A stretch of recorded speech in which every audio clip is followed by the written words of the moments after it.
Hi, everyone, and welcome to For Immediate Release. This is episode 443. I'm Neville Hobson in the UK. And I'm Shel Holtz in the US. And if you didn't recognize the opening, the usual opening was not played today to introduce FIR. That's the opening that we used when we were brand new.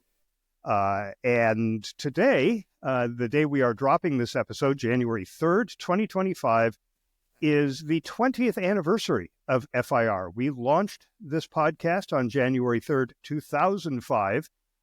Neville, at the beginning, you mentioned that this is episode 442, and that's correct in terms of the renumbering that I started some time ago.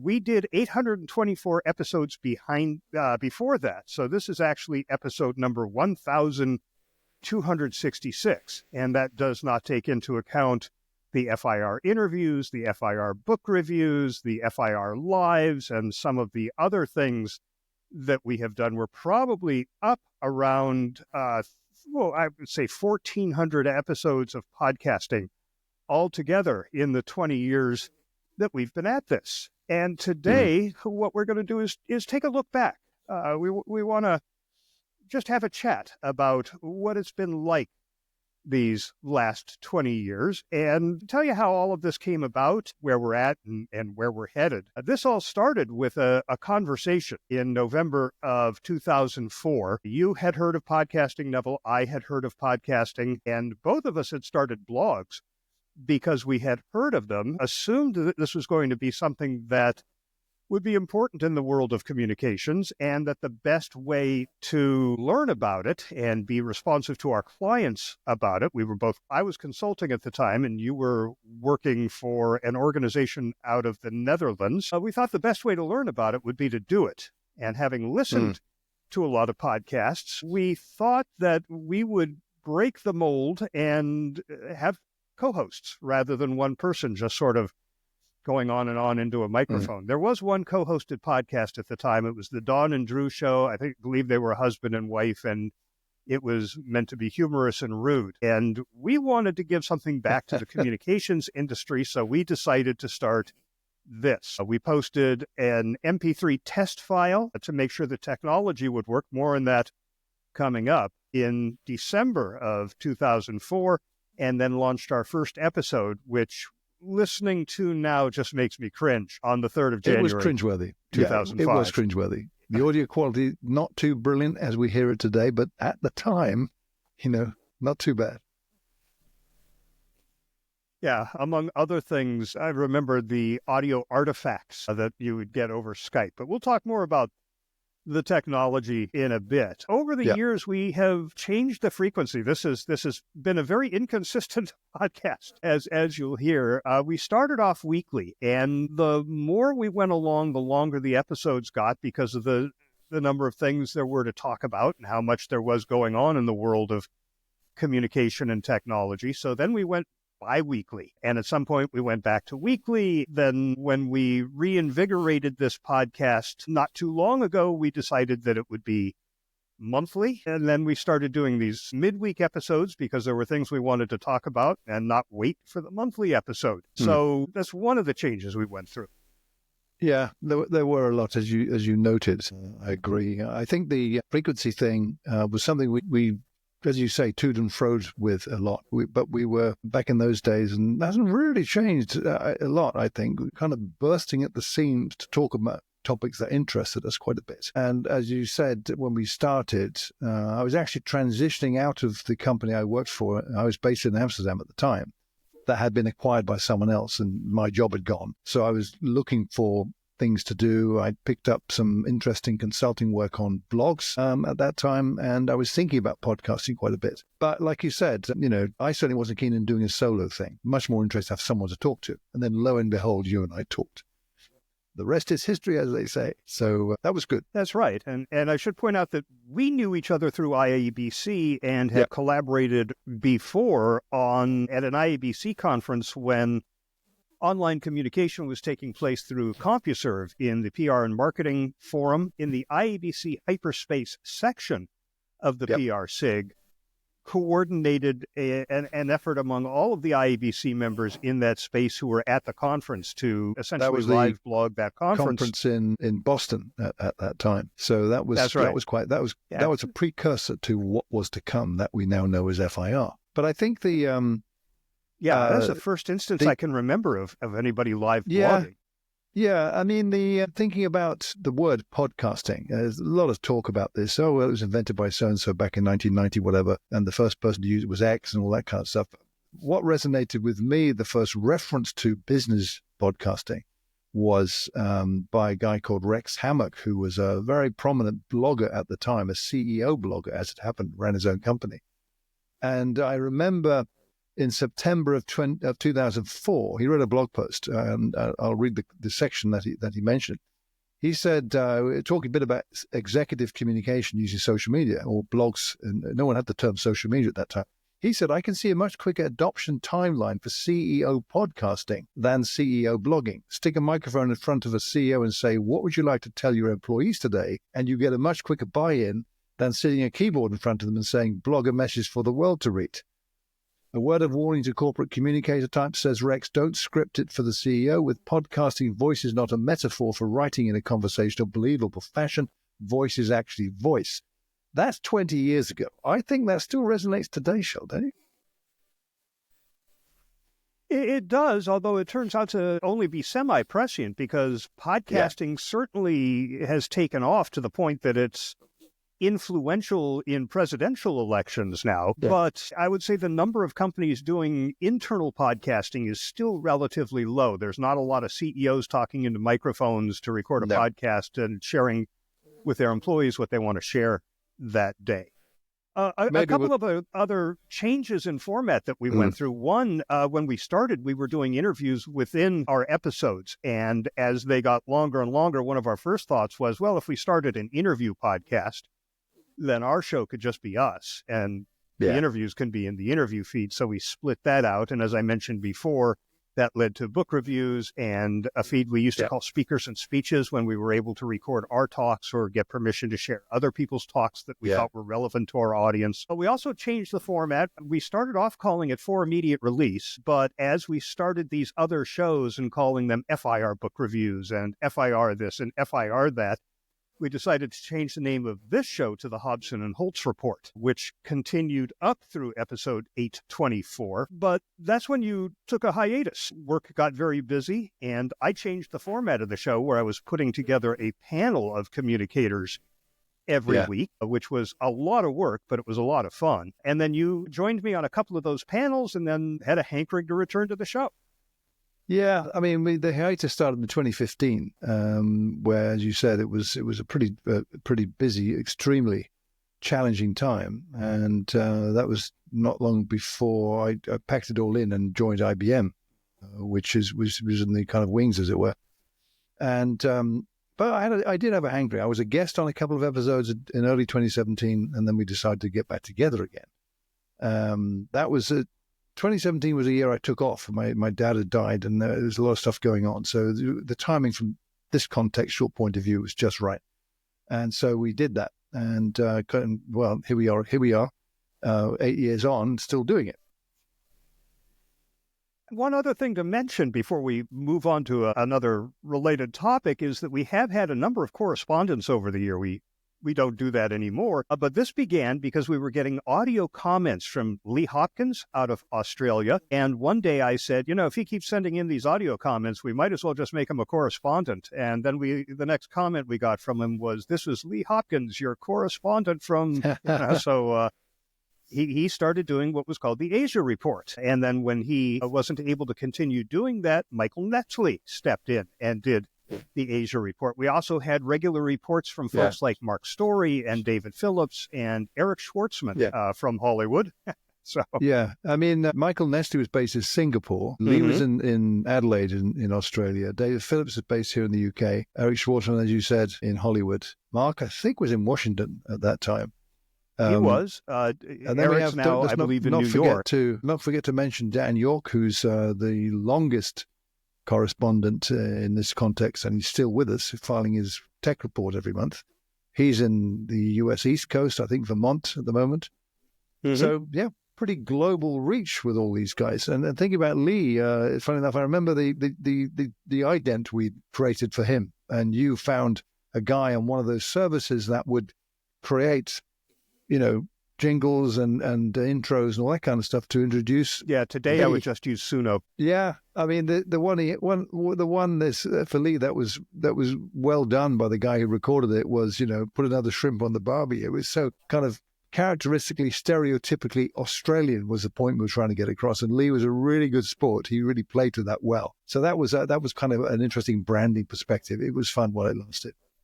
Yep. We're going to talk about some of the milestones that we recall from over the years. And Neville, you're going to take the lead on that. There's just two I wanted to mention before you do. One is our interview with Richard Edelman.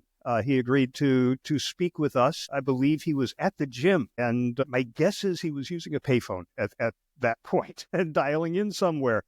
But it was a great interview. It was almost an hour. We covered a lot of ground. When was that? Do you have the date? I don't. I can find that out, and I'll put a link to it in the show notes. But it was and I don't have a date on it was in the early days, right? So roughly it would have been around what, 2006, 2007, that kind of time? Probably maybe a little later. Okay. I'll look it up while you're covering some of the highlights and see if I can put a date on that. As well as the other one. And this is one that I continue to reference today in conversations with people in various contexts. And this was an interview we did with two gentlemen. One of them, I can't recall his name, but he had been an attorney in the trucking industry in the U.S. and now was crossing the United States, meeting with hospitals to try to teach them that listening to your lawyers and sending doctors who have made a mistake during surgery into their rooms to hide and call their lawyers led to less favorable outcomes than simply admitting to the family or the patient what had happened, why, and how you're going to make it right. The other was Helio Fred Garcia from the Logos Institute, and I believe he's at Columbia University. I've seen Fred speak 4 or 5 times. We've had several conversations. I've read a couple of his books, and that was just a spectacular conversation, just a real revelation in terms of the insights that are provided into crisis communication, despite everything we read and see and study and all the sessions we go to at conferences. You think you've heard it all, but this was just loaded with revelations. It was a great interview. There's a lot we could have picked to include in this episode to talk about milestones.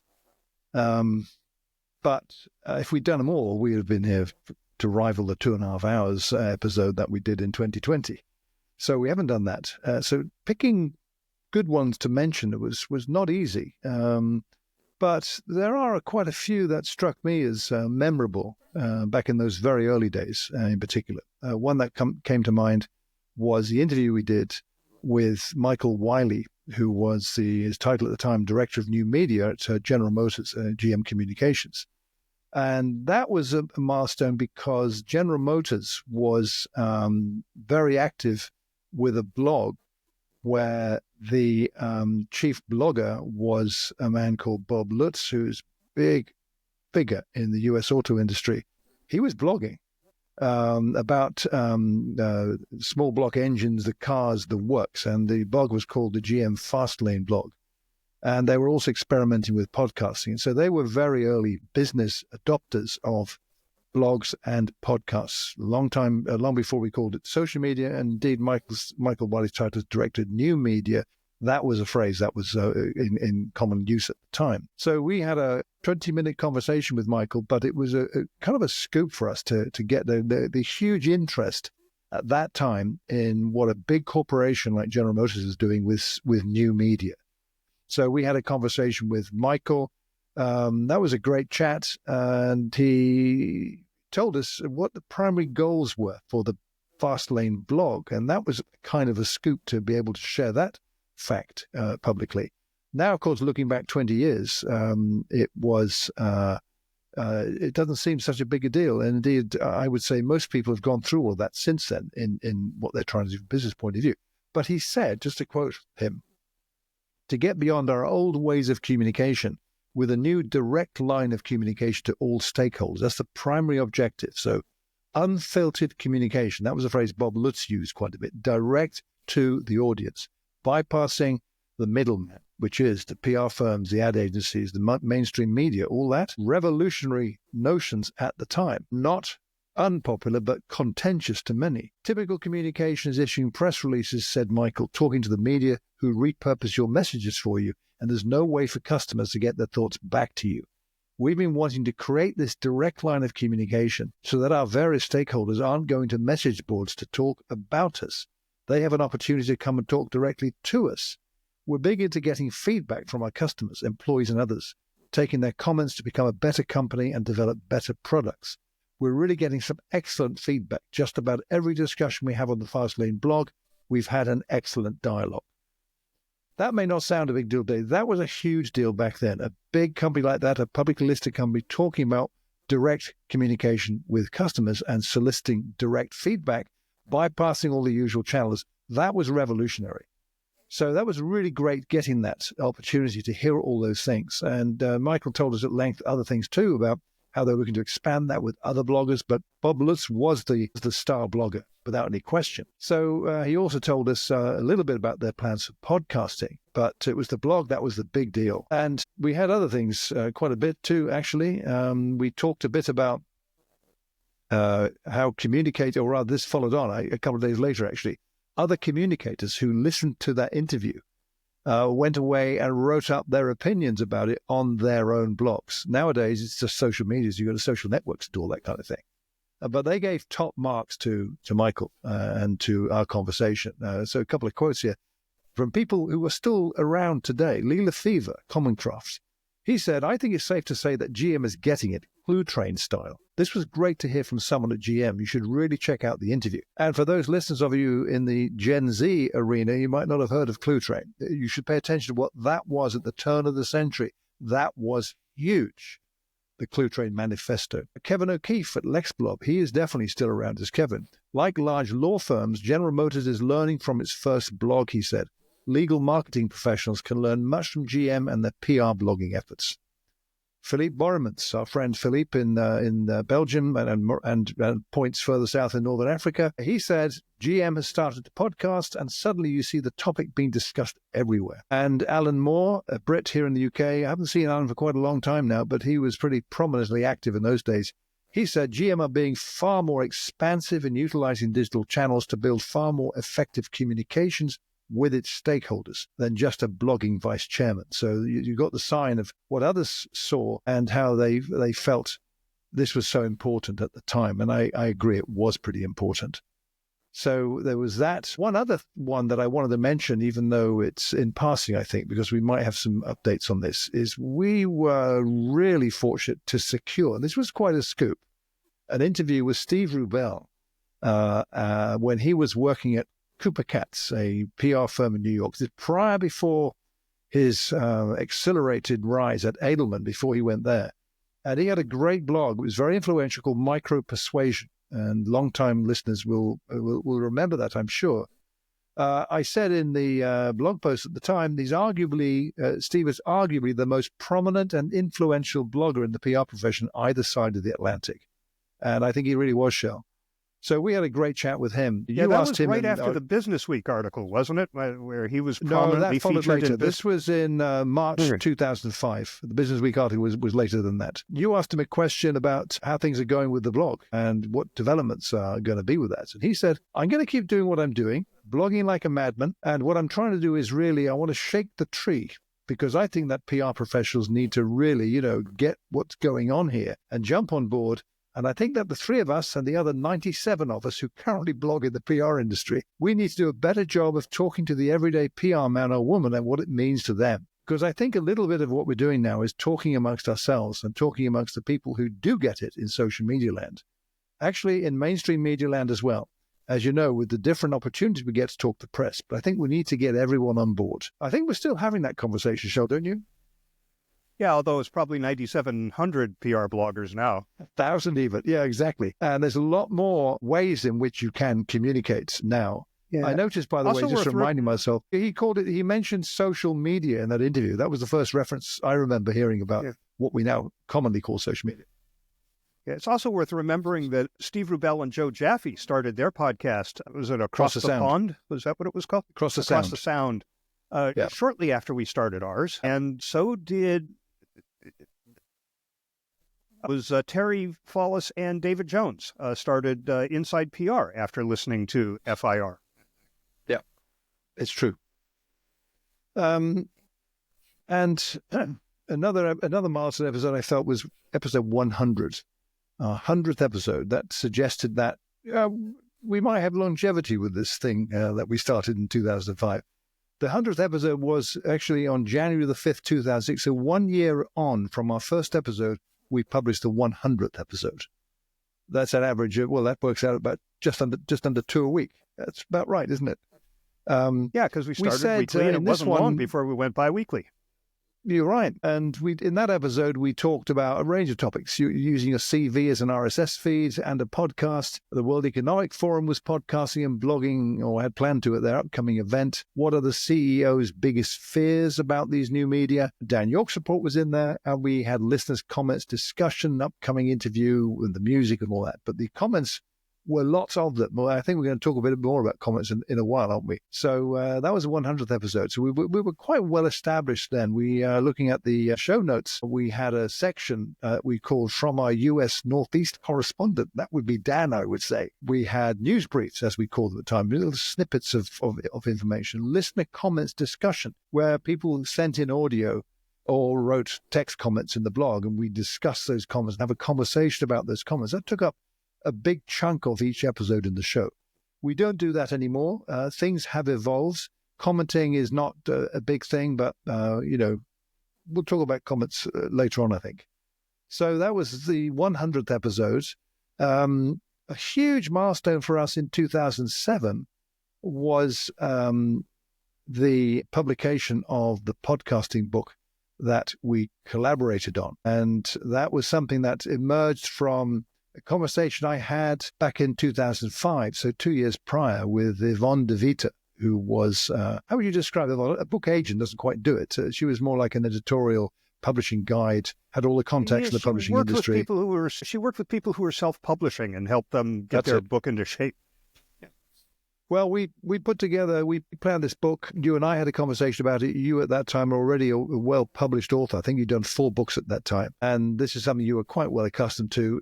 I wasn't. So I had the junior role in here as the editor. It wasn't a 50-50 venture. You did most of the writing. But the book was out. It was the second book of worth that focused on podcasting from a business perspective. The first was Todd Cochran's book that he published in late 2005. I think I'm right. I bought it. I remember when it came out. But our book was modestly called How to Do Everything with Podcasting. And the focus was very much on business. And it came out in June 2007. That was when it was available in the US from Amazon and other online sellers, as well as normal booksellers. And it was made available on Amazon in the UK on July the 1st of that year. We had great reaction to it, Shel, didn't we? We had warm reviews everywhere you looked. It was really, really heartening to see all of that. Certainly from my point of view as the kind of junior author, if you will. Yeah, we got some good feedback on it. Not everybody agreed with everything that was in it. If you read the reviews on Amazon, there's one person who thought it should have been better fact-checked, but I couldn't find any specifics that he was arguing about. No. I would urge you not to read it now. It is woefully out of date, especially in terms of most of the technology. I think the things that are still accurate have to do with types of microphones and the like. Everything else has changed. Well, I think the section about how to do a business podcast is still valid, though. Yeah, a bit like Todd's book. It's out of date when you talk about the equipment and even the reasons why you'd want to podcast and the tools available to you, the services that are available to you, and how you go about it. Totally changed. I agree. So that is worth bearing in mind. I would say to anyone, yes, go and read it if you want to look back at what things were like back in those days. I would argue, though, that nevertheless in the business sector, there are still some valid insights that still apply today. Trouble is, how do you separate it out from the stuff that doesn't apply today? That's the trick. So don't rely on this, but it was a milestone for us in 2007, 2 years later, after that first conversation, we published the book. So I think we got some more things to talk about that are a little bit later, but let's stay with that period from 2007 up to about 2015, so seven years or so, and some of the things that we were doing during that time. For instance, we used to I wouldn't say regularly, like as in every year, 2 or 3 times we did quite comprehensive listener surveys. And remember, at that time we had sponsors. Reagan Reagan Communications was the prime sponsor. You probably remember the others. Chip Griffin, I think, was the one who started as a sponsor. Custom Scoop. Chip, and they would do the Media Monitoring Minute, which I think presaged what a lot of other podcasts ended up doing, which was having substantive content from their sponsors rather than a pitch. And Jen Zingsheim ended up coming in and doing some of those too. She at the time was an associate of Chip's. Yeah, we also had Igloo Software, and there were some others in there that I can't remember that we had as sponsors. So that was the kind of the golden age of sponsors paying money to be associated with our podcast. Not enough to retire on or even take that cruise we talked about back in those days, Shel, but it was nice, and it signified people had a belief that this was worth supporting and they were willing to put some money into it. Yeah, and social course, that was another one. It's worth mentioning, again, thanks to all the sponsors at that time, because that was the pinnacle from that point of view. So, it was good, and we were able to do some of the things that we planned to do, with knowing that we had people like Reagan and others who were supporting us in that regard. It's probably worth now talking about the technical challenges you mentioned at the beginning of this episode, how we started. And I'll mention just briefly, because I know this is going to come into mixed minus, but that was a bit later on. But Skype was instrumental. It wasn't a challenge. Skype was an enabler for us, wasn't it?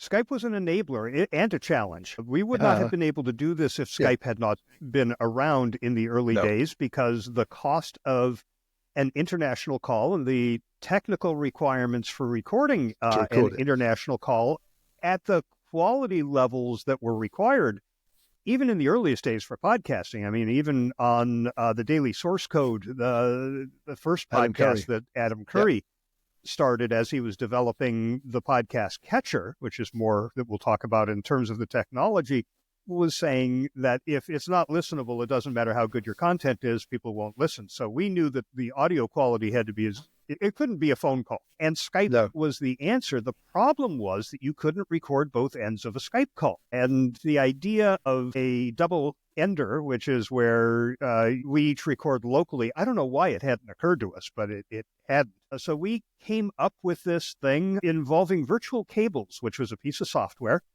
that you would install that would allow you to run 2 instances of Skype simultaneously. So I would have one running and have that output going to one recording device and the other one running and going to another recording device. Initially, we were recording on the computer, but that was unreliable at the time. Keep in mind, there was no cloud yet at this point.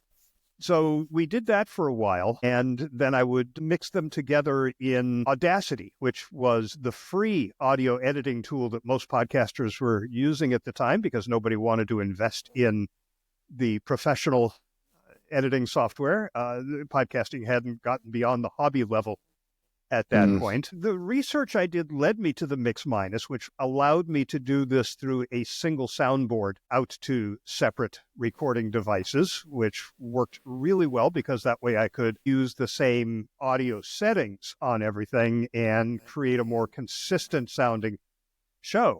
And now, of course, we're recording on Riverside. There were also times that we were using some other tools that were available out there for some of the stuff that we were doing, like FIR Live. And I promised I would let you know when the Edelman interview and the Fred Garcia interview happened. And they both happened on FIR Live, not FIR interviews. FIR number 11, 15 years ago, 2009, was the one with Richard Edelman, and the one with Helio Fred Garcia and Jim Golden was the name of that attorney, was number 14 of FIR Live on May 26th. And we used a tool for those that was called Blog Talk Radio. And what Blog Talk Radio let you do was everybody dialed in and had a conversation like it was a talk radio show. And so that worked real well for us. They dialed in on, not via Skype or anything, but it was an interface on the web, right? Right. Or they could use their phone. There was an 800 number you could give them. I couldn't remember. So that's cool. And it would show them as waiting, and it gave you all the controls that you would have if you were a radio show host. It was really revolutionary at the time. It's interesting hearing that. I mean, it's like the hybrid stage from the transition from the analog days of radio to being digital, and indeed now, of course, is way more advanced now than it ever was back then. That was that bridge period. Skype, as you mentioned, absolutely right, was a huge disruptor of the telecommunications industry globally. I mean, I remember when Skype first came out in 2003, I signed up for it straight away and was using the Skype Out feature, which you paid for. It was about the 10th of the cost of doing normal phone calls. So the audio quality wasn't too bad, but from our point of view, it wasn't brilliant, but it was better than the phone lines, and it was easy. So that was another signal of where, change was coming from a technological point of view, the challenges that it brought.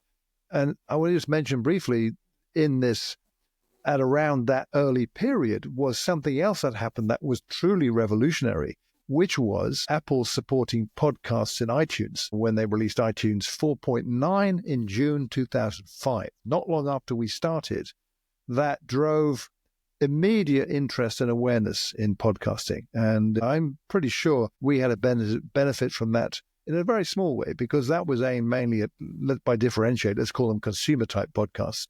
That Dawn and Drew show you mentioned. And by the way, I always found them rude, not funny, but that's because I'm a Brit, not American, I suspect. But I think the gates were open with that, even though now it's 15 years on, 20 years on. That's 20 years on. It's taken the market in whole new areas where we hear stories about, the hundreds of thousands of podcast episodes created every week and the millions of podcasts that are out there. The mind boggles with the numbers. The quality's improved, though. But getting back now to that, it's hard to imagine then what we're able to do now, right? Right. Well, the cloud solved a lot of problems. We used Zencaster for a while, although I could never resolve the issue of drift. So our two feeds didn't align, and I was having to do a lot of slicing and dicing of audio feeds to make them align. And we then went to a double ender where we would record locally, and you would use a service to send me your file, and that was pretty easy to sync up. I've been using Adobe Audition for a long time now, as opposed to the free Audacity. And now we're on Riverside FM. I mean, the number of podcast tools that have become available as the size of the podcasting space has grown is really impressive. This is everything from hardware, all-in-one podcasting hardware tools, to software like Riverside. It's not the only option out there. There are several out there that are available that allow you to do this and factor in the video component. Since we know that a lot of people listen to their podcasts now on YouTube, it's important to have that video component, and we're able to add that now.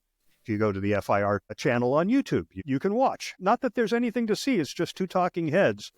But I suspect that most people who find it and listen on YouTube aren't really watching. It's just in the background. They're doing something else. But it is important to be there, and Riverside is one of the tools that makes that possible. Yeah, it is. It's taken the technological development in audio recording in the way we're doing it right up into the realm of professional radio studios and so forth that have done this kind of thing for a long time. It had a big impact, I think, on people's willingness to listen to podcasts, where now the expectation is they want the same listening experience as they get when they tune into DAB radio, for instance. Pristine quality audio. I think it's also, though, that they're accustomed to more and more professional podcasts, too. Precisely. You look at things like Serial, and that's what they hear. So when they hear something like ours, if it doesn't measure up in terms of the quality of the audio. Yeah, but I'm talking mostly from the listening experience point of view more than anything, where back then it was outside the realm, even with kind of, okay, we've got tons of money, we could do this, which was never the case. It's outside the realm of that back then. Professional quality microphones, the kind of stuff in radio studios, they cost a lot of money. Now that cost barrier is gone. And both you and I have got equipment, and we have purchased equipment over the recent years in particular that we couldn't have probably dreamed of doing back in 2005 or so. So we've got the ability. So I'm in my new garden studio in Somerset in England. This is where we moved to in October and built this place. It's soundproofed. I've noticed in recordings I've done recently, the quality is completely 100% better than it ever was before. With the soundproofing panels and so forth, decent microphone, the pop filter, you can probably see on the video, and other things, the software, Adobe Audition that I use as you do. There's a few other tools I use occasionally, but I always come back to Adobe because it is so good. And so we're doing this on Riverside, as you say, that uses a mix of storing the recordings on your hard drive and uploading it in packets as we're going along. So it's good to have a good internet connection. Most of the times, people do have great internet connection, gigabit internet. I had that before we moved. That's a work in progress still to get it like that in the new place. It will, maybe a month or so away yet. So all those things combined to provide a means by which we could produce and share content where the quality of the listening experience was really good. And if the content is good, then we're on to a winner. Now, we don't hear much from people these days on this. Maybe we need to ask people directly. So perhaps the time comes for another survey to do. But I think we're at a point where 2 decades in, our own experience has been great. The journey's been fantastic. The challenges and hurdles are all part of the excitement and the experience of doing this. It's challenging getting dates in and all that stuff sometimes, given our time zone difference, which has always been the case. You're in California. I'm in the UK, which is 8 hours ahead of you. It was worse when I was in Amsterdam because I was 9 hours ahead of you. Yeah. Yeah, well, twice a year we're an hour closer, but we've managed it, and it kind of works out okay. I'm just thinking back just a few years. In fact, it's to 2020. So actually, the beginning of 2020 in January, that was the formal start of the COVID-19 pandemic, where we did an episode that you put this together, Shel, and we called it, or I did in my post describing it, maybe the longest single episode of a podcast ever. 2.5 hours, this episode. Now that's a typical episode of This Week in Google. And I did just listen to a 5.5-hour episode of a podcast. So no, that's a whole different ballgame. But This Week in Tech with, what's his name? The John Dvorak, Leo Laporte. Leo Laporte. This Week in Tech, Leo Laporte. That's right. Twit Network. That was the benchmark for long-form content. But this one, you gathered 17, as we describe it, the smartest communicational professionals in the business for their take on FIR, effectively. Let me run off the names here. Christopher Varga contributed, Jeannie Dietrich, Chip Griffin, Lee Hopkins, Marshall Kirkpatrick, Sharon McIntosh, Rachel Miller, Scott Monty, Christopher S. Penn, Jen Phillips, Eric Schwartzman, Bill Spaniel, David Spark, Mark Story, Andrea Vassilari, Brad Whitworth, and Dan York. They were all in there. We had Donna Papacosta, who was a podcaster back in those early days, created our identity, voice identity, the podcast for communicators, in her unique voice. And that was a terrific labeling for us. So this is episode under the new naming, episode 191 that was published on the 21st of January. It's worth a listen to what all these guys had to say. That's only not long ago, 5 years ago. And it's only got better since then, Shel, I would argue, because we then talked about, we had another kind of note of where we were at back in January of this year. We talked about 2 decades of podcasting. That was premature. It was only 19 years, but we had something similar. And so we've kind of gone that route. That's why one reason why we don't have any of those testimonials in this episode, because what more is there to say that these guys haven't? That episode, though, in January 2020 is really worth a listen. There's some very smart comments from all those folks I've mentioned. So that's great. So that takes us kind of to today. There's other things we could talk about too, but there's so much there. I think, one other thing to mention is we have done, when we have been able to, is live recordings together when we've been at events typically, or I've been over in California or you've been over in the UK. The last time we did this actually face-to-face, Shel, was when you and Michelle came over and stayed with us in 2022. And we did That's an right. episode in my dining room where we had some difficulties with microphones, but we actually managed it in the end. And there's other examples. There's an infamous one, actually, of when we were at a conference, I think it was in 2006, in California. And there's some great photos, you and I sitting at a table and people talking to us in the venue. And it was, we were with headphones on, laptops, mixers as well. The works was there too. You've done a couple at conferences, and we've managed that. We've always been kind of on the leading edge of doing this stuff, haven't we? Yeah, we did one where I was speaking. I can't remember where it was or to whom, but I think it was in or near Boston. And I got everything set up at the conference and brought you in, and we did an episode in front of everybody. And one of the segments was them asking questions and being able to hear you in addition to me.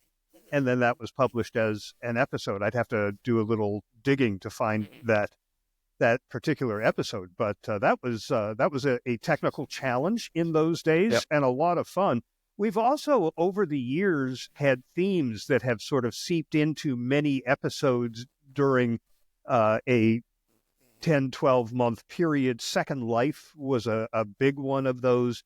Certainly AI finds its way into every episode now. And by the way, speaking of the technology, it should be no surprise to anybody that Riverside FM, that tool that we use for recording, has added many AI features that we take advantage of in editing. One of those that I just love is its ability to remove filler words, which is also, by the way, a feature of Descript, a tool that I also use in producing this show. It can also fix the sound. It wasn't that long ago I neglected to confirm that my good microphone was the one being used to record. It ended up being the webcam microphone, and it sounded like I was in a tin can or on a landline telephone, and I ran it through Magic Sound on Riverside FM, and it sounded like I was in a studio talking into an expensive microphone. So, I mean, these technologies are remarkable, and we will continue talking about them well into the future, I'm sure. Yeah, I agree. I'm sure. It's funny you mentioned Second Life. I'm glad you mentioned that, because that was an experiment we did. That was a milestone where we established a presence in Second Life, and we experimented with things that were new at that time, such as being able to pass audio to and fro Second Life to outside the virtual world into the real world. We did a number of episodes in Second Life. We even had a storefront in Second Life, like a place where you could hang out with your virtual avatar and build a community in Second Life. We tried that a bit. That was a great experiment that we did. I think on that point about Riverside FM, yeah, you're right. These tools are fantastic, what you can now do. And it is something that we're going to see a lot more of. So I'm thinking of the time we've got left for this episode. It's a quick tour over 20 years, and we're linking out to other stuff you might want to listen to, like that episode with 17 smart professionals in there talking. Might be worth saying, what's next? What's coming up? Not so much for us, although we might touch on that, is in the industry as a whole. Everyone's doing analytics. We're seeing lots of very interesting data being produced, and the interpretation of that data to suggest that podcasting, and I've been hearing this for years, Shel, we have been hearing this for years, that it's poised to take off. It's poised to break into the mainstream in the workplace. Arguably, it's sort of there, but it's not mass. But that's okay, because this is not about just getting big numbers. We hear enough about big numbers. We hear there are hundreds of thousands of podcast episodes produced every week. There are millions of podcasts. Arguably, these are selective choices by people who, with content that appeals to niche audiences. That's one of the beauties. Nevertheless, you also then hear about some podcasts that are literally in the realm of broadcast radio in terms of audience reach. The likes of Joe Rogan in America, who's in the millions. There are people making serious money out of this, Spotify notably. We're a niche podcast. We set out at the outset to reach professionals in organizational communication around the world with insights on tech developments in communication particularly. And that's how we've continued doing this. Now we do this, it's for love, not for money. We don't have sponsors right now, and we haven't sought any, really.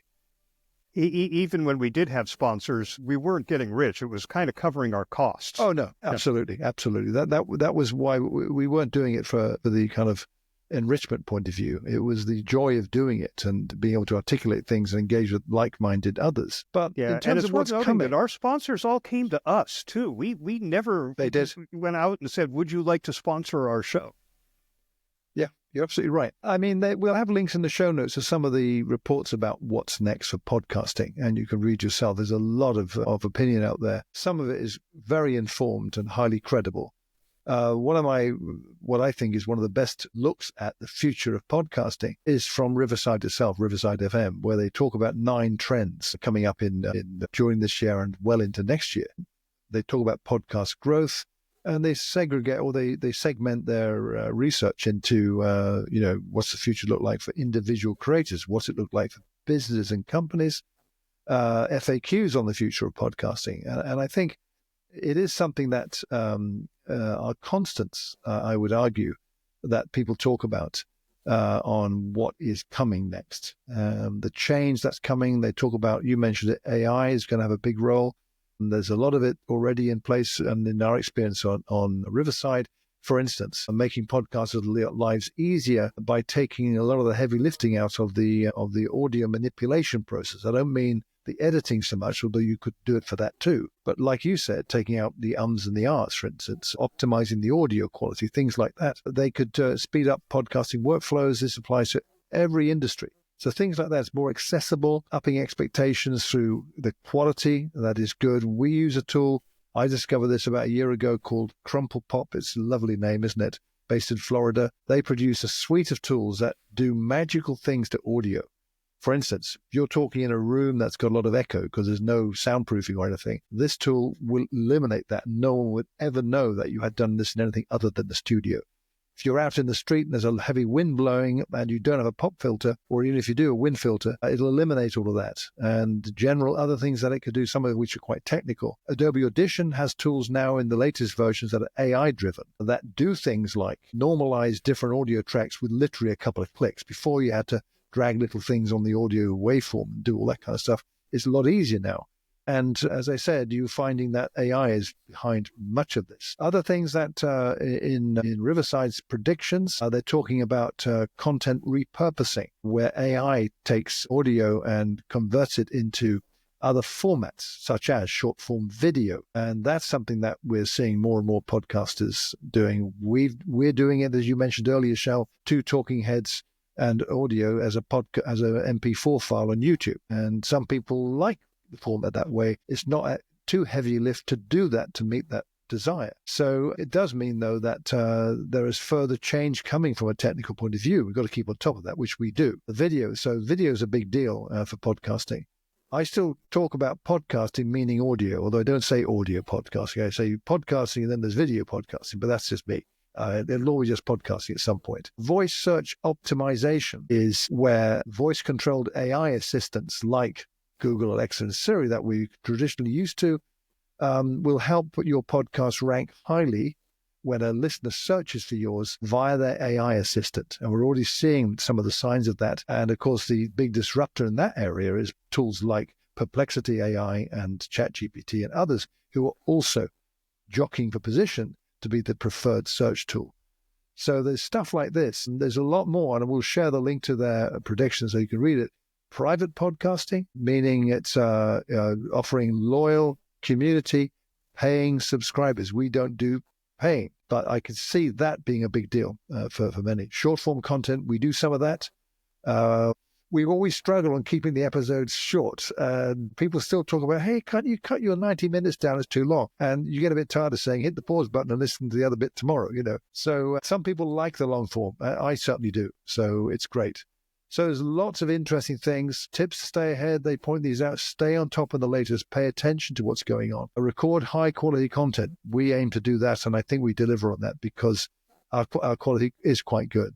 There's a lot more to look at. And I wonder, here we are in the beginning of 2025, 20 years since our first episode, what the next 5 years will look like. And I'm not looking 10 years, because I think it's going to be entirely different. Well, two indicators of where we're headed with this, I think. First of all, is that you're now seeing news reports that quote people who said something in a podcast. This could be anything from a report in People magazine about a celebrity trashing a colleague, politician making some revelation that gets reported because they No were names talking mentioned, right? in the friendly confines of a podcast that was hosted by somebody who was on the same side of the political fence as them. So podcasting is now where news is broken. Used to be Twitter. Now it seems to be podcasts. The other thing that I think it's important to recognize, and I referenced it earlier, is that while in the 2024 presidential campaign here in the U.S., Kamala Harris's campaign spent over $1 billion on traditional media. They spent far less in the Trump campaign, but he appeared on podcasts that appealed to the bro community, and they turned out for him. So I think in the post-election analysis, a lot of people had said podcasting is one of those places where politicians are going to have to invest time and perhaps even some money down the road, because that's where influence is wielded. So it's taken a long time for podcasting to get there. I mean, it was a lot of years that people said, this is always going to be a hobbyist thing. It's never going to go mainstream. Well, it's gone mainstream. And partly that's because of the shift technologically from needing podcatching software, which Adam Curry developed, and he had to be fairly technical savvy to use these things, to now just using an app on your phone to get the podcast you want and listening in your car when it's connected to your car's entertainment system. Discoverability has changed. It used to be a nightmare. Apple changed some of that, and now the podcast apps have discoverability features and even algorithms that recommend podcasts to you based on your current listening habits. So I think this is all going to continue to accelerate. The momentum continues to build, and I think the influence available in podcasting is going to continue to increase. I also think it's going to be a space that makes room for everybody. You could be the Joe Rogan with 40 million listeners. You could be us with 1,000 or so, reaching out to the PR community that's actually interested in staying up on the intersection of communication and technology. But I don't see an end in sight for podcasting. I just see more growth and expansion and influence. I'm with you on that. Indeed, I'm with you on that. Indeed, much of what I'm seeing people reporting on what they think is coming next is aligned with that sentiment. So exciting times ahead if you're a podcaster. If you're not yet a podcaster, think about it. Exciting times ahead await you if you decide to go this route. But like you said, Shel, we started in the days where you needed a computer, and that's really the only way you could do this. If you're in a generation a lot younger than we are, you're accustomed most likely to a mobile device. Talk, tap, publish. That's it. No fancy time spent on editing audio and all that kind of business. It's all, instant. That said, I listen to a number of podcasts in the car that are produced that way, that are long form content, 45 minutes plus. And I listen with one ear on what am I hearing quality-wise. I'm wondering how they produce this. It's all really remarkable where things have come since those early days. So for us, though, we're available on any device, no matter what, and hopefully your listening experience will be great, however you get your FIR. And it has been a lot of fun looking back over the last 20 years. The next episode will launch our next 20 years. No idea what we'll be talking about, but it will undoubtedly be next week. And that'll be a 30 for this episode of For Immediate Release. Happy anniversary, Neville. Thank you, Shel. Likewise. Okay.